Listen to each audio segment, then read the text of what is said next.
Hello everyone. इस video के अंदर हम टीसीपी डंप के बारे में जानेंगे। टीसीपी डंप जो है लिनक्स के अंदर एक पैकेट एनालाइज़र कहा जाता है। ये ऑलमोस्ट सभी फ्लेवर्स ऑफ यूनिक्स में काम कर जाता है।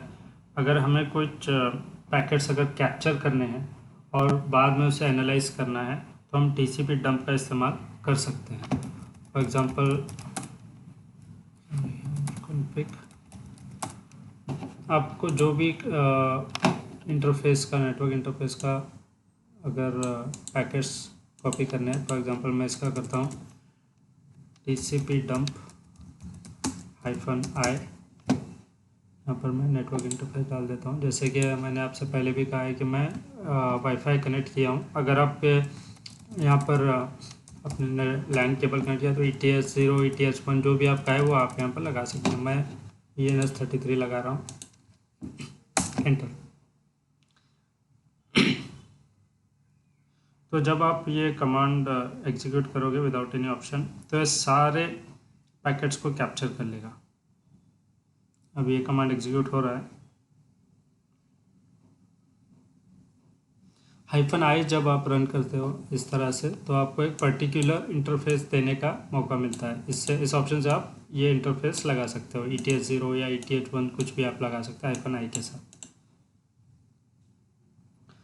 तो ये बहुत टाइम लेगा इसके लिए, क्योंकि सारे पैकेट्स जो है कैप्चर करने लगेगा, तो इसके लिए थोड़ा वक्त लगेगा। आप एग्जीक्यूट करके वेट कर सकते हैं, या फिर अगर आपको पर्टिकुलर कुछ थोड़े ही अगर पैकेट्स लेने हैं, फॉर एग्जांपल मैं आपको यहाँ पर बताता हूँ -c कितने कैप्चर करना है। समझ लीजिए मुझे सिर्फ 2 कैप्चर करने हैं, तो मैं एंटर करता हूँ। तो अब ये क्या करेगा, सिर्फ 2 पैकेट्स को कैप्चर करेगा। वेट करते हैं इसका।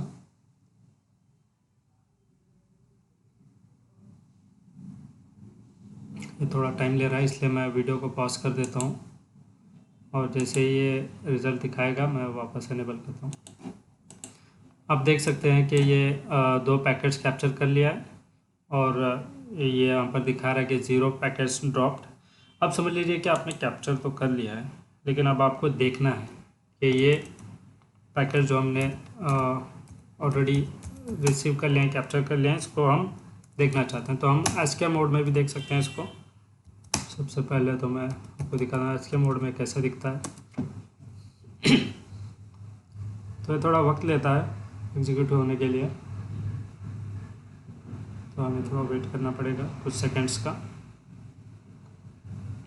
आप यहाँ पर ETH0 या ETH1 जो भी आपने कैप्चर किया हुआ है वो यहाँ पर लिख सकते हैं, और रिजल्ट सेम आएंगे, कुछ भी डिफरेंस नहीं होगा यहाँ पर। तो हम 1 मिनट वेट करते हैं, मैं वीडियो पॉज कर लेता हूँ।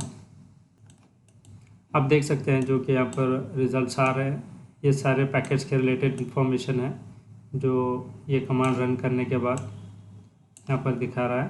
तो ये SK मोड में दिखा रहा है, लेकिन अगर आपको HEX फॉर्मेट में अगर इसको देखना है तो आपको -a के बजाय -XX कैपिटल देना पड़ेगा, और ये थोड़ा अच्छा रीड करने के लिए थोड़ा अच्छा फॉर्मेट में आपको दिखाएगा। मैं वीडियो पॉज करता हूँ, जैसे ये आउटपुट आएगा आपको दिखाता हूँ। अब आप देख सकते हैं कि ये देखिए थोड़ा अच्छे फॉर्मेट में आपको दिखाई देगा कि कैसे आ रहा है पैकेट्स। तो ये आपको रीड करने के लिए ये भी अच्छा होगा। इसके लिए नेटवर्क इन्फॉर्मेशन ज़रूरी होती है, जो कि मुझे पता है कि ये बेसिक कोर्स है, इसमें ज़्यादा ज़रूरत नहीं है। एक और फॉर्मेट मैं आपको दिखा दूंगा कि जिसमें -n आप ऐसे अगर रन करेंगे तो ये एक और वे है जो देखने के लिए कि हमारे पैकेट्स जो हमने कैप्चर किए हैं, ये देखिए थोड़ा ह्यूमन रीडेबल अच्छे फॉर्मेट में आपको दिखाई देगा।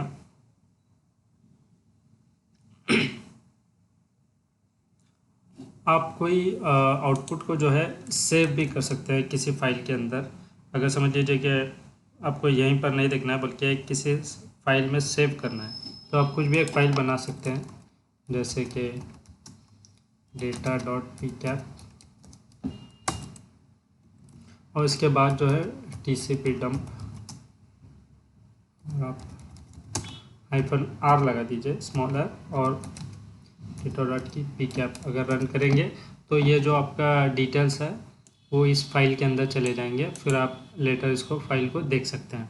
तो इस तरह से हम TCP डंप के ज़रिए कोई भी नेटवर्क के जो पैकेट्स होते हैं उसको कैप्चर कर सकते हैं, उसको एनालाइज कर सकते हैं देखने के लिए कि हमारे नेटवर्क में क्या चल रहा है। ठीक है, आई होप कि ये वीडियो इन्फॉर्मेटिव था। Thank you so much.